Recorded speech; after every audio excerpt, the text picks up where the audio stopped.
নমস্কার বন্ধুরা, আশা করি সবাই ভালো আছেন। অলৌকিক জগৎ চ্যানেলে আপনাদের সকলকে স্বাগত জানাই। আজ আমরা এসেছি বুনিয়াদপুর মহাশ্মশানে। এখন রাত্রি বাজে প্রায় 12:30, পৌনে 1টা। তো আমরা সকলে মিলে আমাদের যে চ্যানেলের যে আপনাদেরকে যে অলৌকিক দৃশ্যগুলো দেখাতে চাই, সেই দৃশ্যগুলো দেখানোর জন্য আমরা চলে এসেছি। তো আজ পূর্ণিমা, তো আমরা ওই উদ্দেশ্যে এসেছি যে কোনো কিছু অলৌকিক যদি আমাদের ক্যামেরাতে বন্দি করতে পারি কি না। তো বন্ধুরা, আমরা আস্তে আস্তে শ্মশানের ভিতর যাব, চলো আমাদের সঙ্গে থাকো। তো বন্ধুরা, আমরা ধীরে ধীরে প্রবেশ করছি শ্মশানের দিকে। তো বুনিয়াদপুর পৌরসভা থেকে এখন শ্মশানটা অনেক উন্নত করেছে। শ্মশানে এখন রাত্রিবেলা লাইট জ্বলে। তো আগে অন্ধকার ছিল, খুব অন্ধকার ছিল।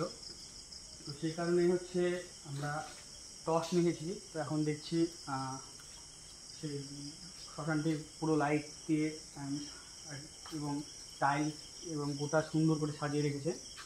তো বন্ধুরা, এইখানেই সেই মৃতদেহকে দাহ করা হয়। তো আজ পূর্ণিমা, তো আমরা ভেবেছিলাম তোমাদেরকে কোনো কিছু দেখাতে পারি কিনা। তো আসলাম, আমরা দেখি যদি কোনো কিছু অলৌকিক দৃশ্য আপনাদের সামনে তুলে ধরতে পারি কিনা। এর আগের দিন হয়তো জানি না, সেটা আমাদের চোখের ভুল কিংবা একটা হাওয়ার জন্য যে গাছের পাতাটি নড়ছিল, তো সেটা এখনও পর্যন্ত আমরা বুঝতে পারিনি। তোমরা যদি কেউ বুঝতে পারো যে কী কারণে সেই গাছের পাতাটি নড়ছিল, তো ওই আগের ভিডিওতে কমেন্ট করে জানাবে। তো বন্ধুরা, আমরা আস্তে আস্তে এগিয়ে যাবো, শ্মশানের চারপাশে দেখাবো। এই যে তোমরা দেখতে পাচ্ছ যে শ্মশানের যে জায়গাটা, এই জায়গাতে মানে হিন্দু ধর্মের অনেক হচ্ছে মানুষদেরকে মানে পোড়ায় না, সেটাকে দাহ করা করে, মানে সেটাকে হচ্ছে মাটির ভিতরে কবর দেওয়া হয়। তো সেটা এখানেই দেওয়া হয়। তোমরা এই শ্মশানের চারদিকে এলাকা দেখতে পাচ্ছ, খুব ওই অন্ধকার। তো বন্ধুরা, এই যে শ্রীকৃষ্ণ রাধার ছবি রয়েছে এবং আমাদের মা শ্মশানকালী। এখানে কালী পূজা হয়। খুব ভয়ঙ্কর দৃশ্য। আগে যখন এখানে লাইট ছিল না, তখন খুব ভয়ঙ্কর লাগতো মাকে। তো এখন তো বললাম, গোটা শ্মশান এখন বুনিয়াদপুর পৌরসভার পক্ষ থেকে লাইটে সাজিয়ে দিয়েছে। তো এই সাইডে রয়েছে আমাদের হচ্ছে মহাদেবের ছবি। তো বন্ধুরা, খুবই ভালো লাগছে দেখে আমাদের সকলের দেবাদিদেব মহাদেব। তো কমেন্টে জানাবে এই মূর্তিটি কেমন লাগছে। বুনিয়াদপুর পৌরসভা থেকে এই মূর্তিটিকে স্থাপন করেছে এই জায়গাতে। তো বন্ধুরা, এটা হচ্ছে শ্মশানের যে লাগোয়া নদী, টাঙ্গর নদী, সেই নদী।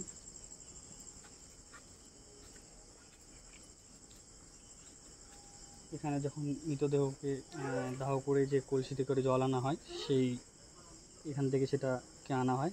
তো তোমরা দেখতে পাচ্ছ যে কলসিটি রয়েছে, হয়তো কিছুক্ষণ আগে হয়তো কিংবা আগামীকাল না গতকাল যে একটা মৃতদেহকে পূর্ণ হয়েছিল সেই কলসি।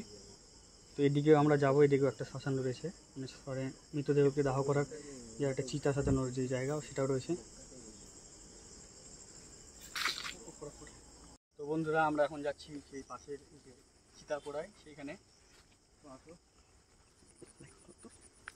ওই চিতা পোড়ানো যতটা হচ্ছে সাজানো গোছানো, তো এইটা এখনো কাজ শুরু করেনি।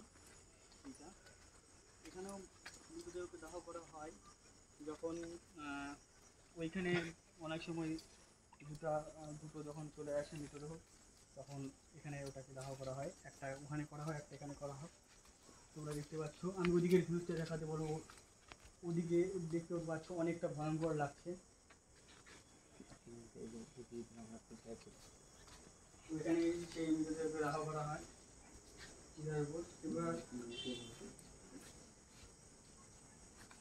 এখানে তোমরা দেখতে পাচ্ছ আখের অনেক গাছ রয়েছে, অনেকে আখ বলে, অনেকে কুষার বলে, আমরা গ্রাম্য ভাষায় কুষার বলি।